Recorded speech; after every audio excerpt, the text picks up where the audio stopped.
ನಾರಿ ಶಕ್ತಿ ವಂದನ್ ಕಾಯ್ದೆಯು ಭಾರತದ ಪ್ರಜಾಪ್ರಭುತ್ವ ವ್ಯವಸ್ಥೆಯಲ್ಲಿ ಮಹತ್ವದ ಮೈಲಿಗಲ್ಲಾಗಲಿದೆ. ಮಹಿಳಾ ನಾಯಕತ್ವಕ್ಕೆ ಕೇಂದ್ರ ಬಿಜೆಪಿ ಸರ್ಕಾರ ಒತ್ತು ನೀಡುವ ಜೊತೆಗೆ ಮಹಿಳೆಯರ ಸಬಲೀಕರಣಕ್ಕಾಗಿ ಸಾಕಷ್ಟು ಯೋಜನೆಗಳನ್ನು ಜಾರಿಗೆ ತಂದಿದೆ ಎಂದು ರಾಜ್ಯ ಮಹಿಳಾ ಮೋರ್ಚಾ ಮಾಜಿ ಉಪಾಧ್ಯಕ್ಷೆ, ಬಿಜೆಪಿ ಶಿಸ್ತು ಸಮಿತಿ ಸದಸ್ಯೆ ಪಟ್ಟಡ ರೀನಾ ಪ್ರಕಾಶ್ ತಿಳಿಸಿದರು. ಮಡಿಕೇರಿಯಲ್ಲಿ ಸುದ್ದಿಗೋಷ್ಠಿಯಲ್ಲಿ ಮಾತನಾಡಿದ ಅವರು, ಲೋಕಸಭೆ ಮತ್ತು ರಾಜ್ಯಸಭೆಗಳಲ್ಲಿ ಮಹಿಳೆಯರಿಗೆ 33% ಸ್ಥಾನಗಳನ್ನು ಮೀಸಲಿಡಲು ಈ ಕಾಯ್ದೆ ಅವಕಾಶ ನೀಡುತ್ತದೆ. ಲೋಕಸಭೆಯಲ್ಲಿ 273 ಸ್ಥಾನ, ರಾಜ್ಯಸಭೆಯಲ್ಲಿ 102 ಸ್ಥಾನ ಮಹಿಳೆಯರಿಗೆ ಸಿಗಲಿದೆ. 2029ರ ಲೋಕಸಭಾ ಚುನಾವಣೆಯಿಂದಲೇ ಇದನ್ನು ಜಾರಿಗೊಳಿಸುವ ನಿಟ್ಟಿನಲ್ಲಿ ನಾರಿ ಶಕ್ತಿ ವಂದನಾ ಅಧಿನಿಯಮಕ್ಕೆ ತಿದ್ದುಪಡಿ ಅಗತ್ಯವಿದ್ದು, ಅದಕ್ಕಾಗಿ ಕೇಂದ್ರ ಸರ್ಕಾರ 3 ದಿನಗಳ ವಿಶೇಷ ಅಧಿವೇಶನ ಕರೆದಿದೆ. ನಮ್ಮ ದೇಶದ ಸಂಸತ್ ಹೊಸ ಇತಿಹಾಸ ಸೃಷ್ಟಿಸಲಿದೆ. ಆದರೆ ಕಾಂಗ್ರೆಸ್ ಸರ್ಕಾರಕ್ಕೆ ಮಹಿಳೆಯರ ಬಗ್ಗೆ ಕಾಳಜಿಯೇ ಇಲ್ಲ ಎಂದರು.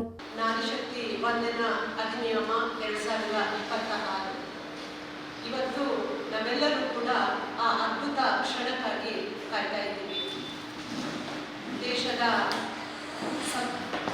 ಡಾಕ್ಟರ್ ಅಂಬೇಡ್ಕರ್ ಅವರು 1952ರಲ್ಲಿ ಸಂವಿಧಾನವನ್ನು ರಚನೆ ಮಾಡಿದಂಥ ಸಂದರ್ಭದಲ್ಲಿ ಅವತ್ತೇ ಮಹಿಳೆಯರಿಗೆ ಮತದಾನದ ಹಕ್ಕನ್ನು ಕೊಟ್ಟಿದ್ದಾರೆ. ಯಾವುದೇ ವಿದೇಶದಲ್ಲೂ ಕೂಡ ನಮ್ಮ ಆಳ್ವಿಕೆ ಮಾಡಿದಂಥ ಬ್ರಿಟಿಷರು ಕೂಡ ಅವರ ದೇಶದಲ್ಲಿ ಮಹಿಳೆಯರಿಗೆ ಮತದಾನದ ಹಕ್ಕನ್ನು ಕೂಡ ಕೊಡಲಿಲ್ಲ. 200 ವರ್ಷಗಳ ನಂತರ ಬ್ರಿಟನ್ ಬೇರೆ ಬೇರೆ ದೇಶಗಳಲ್ಲಿ ಕೊಟ್ಟಿದ್ದಾರೆ. ನಮಗೆ ಅದಕ್ಕಿಂತ ಮುಂಚೆನೇ ನಮಗೆ ಮತದಾನದ ಹೆಣ್ಣು ಮಕ್ಕಳಿಗೆ ಮತದಾನದ ಹಕ್ಕನ್ನು ಕೊಟ್ಟಂತಹ ಮೊದಲ ದೇಶ ಅಂತ ಹೇಳಿದರೆ ಭಾರತ ಅಂತ ಹೇಳಿದರೆ ಭಾರತೀಯ ಪ್ರಧಾನಮಂತ್ರಿಯಾಗಿ ದೇಶದ ಪ್ರಧಾನಮಂತ್ರಿಯಾಗಿದ್ದಂತಹ ಶ್ರೀಮತಿ ಇಂದಿರಾ ಗಾಂಧಿರವರು ಆ ಸಮಯದಲ್ಲಿ ಕುಟುಂಬ ರಾಜಕೀಯಕ್ಕೆ ಒತ್ತನ್ನು ನೀಡಿದ್ರೆ ಹೊರತು ಯಾವುದೇ ಆ ಭಾರತೀಯ ನಾರಿಯರ ಬಗ್ಗೆ ಆಗಲಿ, ಭಾರತದ ಮಹಿಳೆಯರ ಬಗ್ಗೆ ಆಗಲಿ ಮೀಸಲಾತಿಯ ಬಗ್ಗೆ ಕಿಂಚಿತ್ತು ಕಲ್ಪನೆ ಕೂಡ ಮಾಡಿದೆ. ನಮ್ಮ ಇವತ್ತು ನಿಜವಾಗಲೂ 2026 ನಮ್ಮ ಇಡೀ ದೇಶದ ಮಹಿಳೆಯರಿಗೆ ಒಂದು ಒಳ್ಳೆಯ ಸುದಿನ ಅಂತ ಹೇಳಿದ್ರು ಕೂಡ ತಪ್ಪಾಗಲಿಕ್ಕೆ ಕಾರಣ. 2014ರಲ್ಲಿ ಅಧಿಕಾರಕ್ಕೆ ಬಂದಂತಹ ನರೇಂದ್ರ ಮೋದಿ ಅವರು ಅವತ್ತೇ ನಮಗೆ ಹೆಣ್ಣು ಮಕ್ಕಳಿಗೆ ಸ್ವಚ್ಛ ಭಾರತದ ಕಲ್ಪನೆಯನ್ನು ಕೊಟ್ಟರು. ಅಂದರೆ ಅವತ್ತು ಸ್ವಚ್ಛ ಭಾರತ ಅಭಿಯಾನವನ್ನು ಮಾಡಿದಾಗ ಎಲ್ಲರೂ ನಗಾಡಿದ್ರು. ಪ್ರಧಾನಮಂತ್ರಿ ಆದ ನಂತರ ಮೊದಲು ಶೌಚಾಲಯದ ಬಗ್ಗೆ ಅವರು ಮಾತಾಡಿದ್ರು, ಶೌಚಾಲಯದ ಬಗ್ಗೆ ಅವರು ಅಭಿವೃದ್ಧಿಯನ್ನು ಪಡಿಸಿದ್ರು. ಅವತ್ತು ಅವರ ಭಾವನೆ ಒಬ್ಬ ಮಹಿಳೆ ಗೌರವಯುತವಾಗಿ ಜೀವನವನ್ನು ನಡೆಸಬೇಕು ಎಂಬ ಆ ಕಲ್ಪನೆಯಿಂದ ಪ್ರತಿಯೊಂದು ಹೆಜ್ಜೆಯಲ್ಲೂ ಕೂಡ ಅದು ಜನ್ ಯೋಜನೆ ಇರ್ಬೋದು, ಸ್ವಸಹಾಯ ಗುಂಪುಗಳ ನಿರ್ಮಾಣ ಆಗಿರ್ಬೋದು, ಮಹಿಳೆಯರ ಒಡೆತನದ ಮನೆಗಳ ನಿರ್ಮಾಣ ಕೂಡ 75% ಮಹಿಳೆಯರು ಇವತ್ತು ಮನೆಗಳ ಒಡೆತನವನ್ನು ಪಡ್ಕೊಂಡಿದ್ದಾರೆ.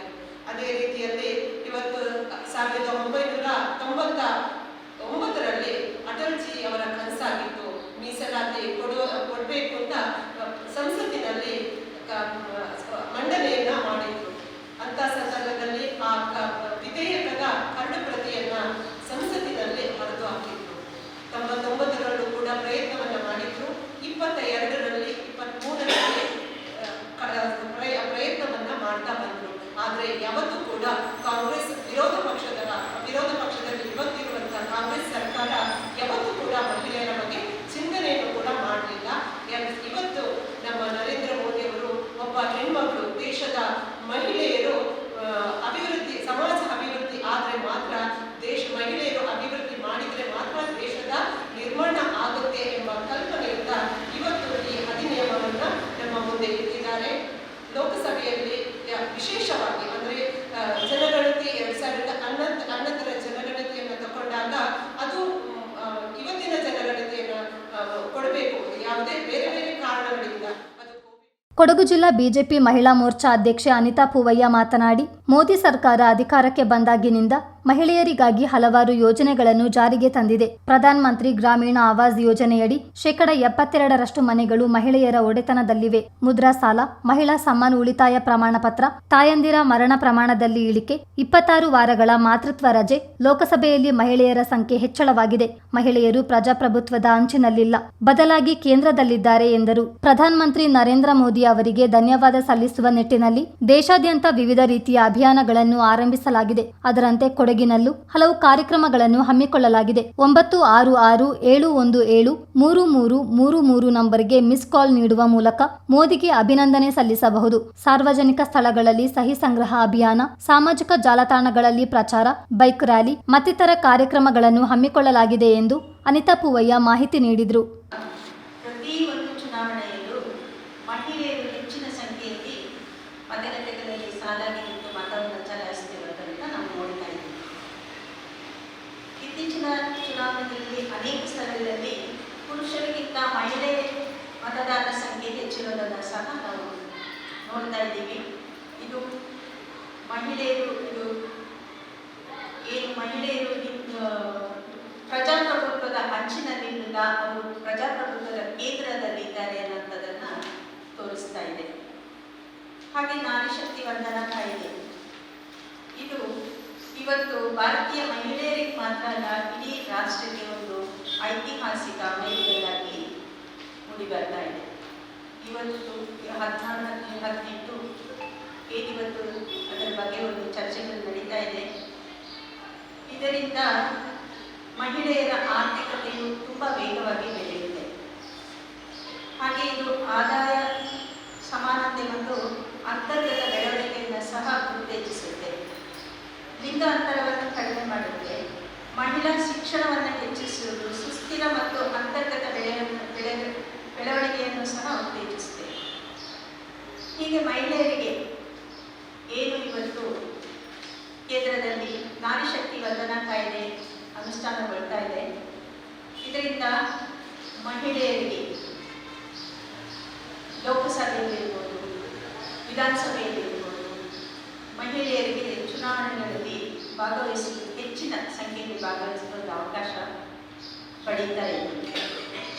ಹಾಗೆ ಮಹಿಳೆಯರು ಮುಂದೆ ಬರಬೇಕು, ಅವ್ರಿಗೆ ಕಷ್ಟಪಡಬಾರ್ದು ಅನ್ನೋದು ಏನು ಸ್ವಚ್ಛ ಭಾರತ್ ಅಂತ ಹೇಳಿದ ತಕ್ಷಣ ನಮ್ಮ ಪ್ರಧಾನಮಂತ್ರಿಗಳು ಬೀದಿಗಳಲ್ಲಿ ಕಸ ಗುಡಿಸೋದು ಅದನ್ನೆಲ್ಲ ನೋಡಿದಾಗ ಅನೇಕರು ಏನಪ್ಪ ಮಾಡ್ತಾ ಇದ್ದಾರೆ, ಇದು ಒಂದು ಪ್ರಧಾನಮಂತ್ರಿಗಳು ಮಾಡುವಂಥ ಒಂದು ಕೆಲಸನ ಅಂತ ಎಲ್ಲರೂ ನಗಾಡ್ತವರಿದ್ದಾರೆ. ಆದರೆ ಅವರ ಏನು ಐಡಿಯಾ ಇತ್ತು ಅದು ಬಯಲು ಮಲವಿಸರ್ಜನೆ ಮುಕ್ತ ಒಂದು ಇದಿತ್ತು. ಯಾಕೆಂದರೆ ಮಹಿಳೆಯರು ಇದಕ್ಕಿಂತ ಮೊದಲು ಎಷ್ಟೊಂದು ಕಷ್ಟಪಡ್ತಾ ಇದ್ರು. ಏನು ಒಂದು ಯೂರಿನಲ್ಲಿರ್ಬೋದು, ಇಲ್ಲ ಅವರ ಯಾವುದೇ ಒಂದು ಅವರ ಬಹಿರ್ದೆಸೆಗೆ ಹೋಗಬೇಕು ಅಂತ ಹೇಳಿದರೆ ತುಂಬ ಕಷ್ಟಪಡ್ತಾ ಇದ್ರು. ಹಾಗಾಗಿ ಮೋದಿಜಿಯವರು ಇದನ್ನು ಅರ್ಥಕೊಂಡು ಹಾಗೆ ಸ್ವಚ್ಛ ಭಾರತ್ ಅಡಿಯಲ್ಲಿ ಎಲ್ಲ ಮನೆಗಳಲ್ಲೂ ಟಾಯ್ಲೆಟ್ಸ್ ಇರಬೇಕು ಅನ್ನೋಂಥ ಒಂದು ಯೋಜನೆಯನ್ನು ಹಾಕ್ಕೊಂಡ್ರು. ಹಾಗೆ ಮುದ್ರಾ ಸಾಲ ಅಂತ ಕೊಟ್ಟರು. ಹಾಗೆ ಮನೆಗಳು ಮಹಿಳೆಯರಿಗೆ ಇರಬೇಕು, ಅವ್ರದ್ದೇ ಒಂದು ಮನೆ ಇದ್ದರೆ ಮಹಿಳೆಯರಿಗೆ ಏನು ಹಿಂಸಾಚಾರದಿಂದ ಏನು ಗಂಡ ಸುದ್ದಿಗೋಷ್ಠಿಯಲ್ಲಿ ನಗರಸಭೆ ಅಧ್ಯಕ್ಷೆ ಕಲಾವತಿ, ಬಿಜೆಪಿ ಮಹಿಳಾ ಮೋರ್ಚಾ ಜಿಲ್ಲಾ ಪ್ರಧಾನ ಕಾರ್ಯದರ್ಶಿ ಶಿಲ್ಪಾ ಅಪ್ಪಣ್ಣ, ಪುಷ್ಪಾ ನಾಗೇಶ್ ಹಾಜರಿದ್ದರು. ಚಿತ್ತಾರ ನ್ಯೂಸ್, ಮಡಿಕೇರಿ.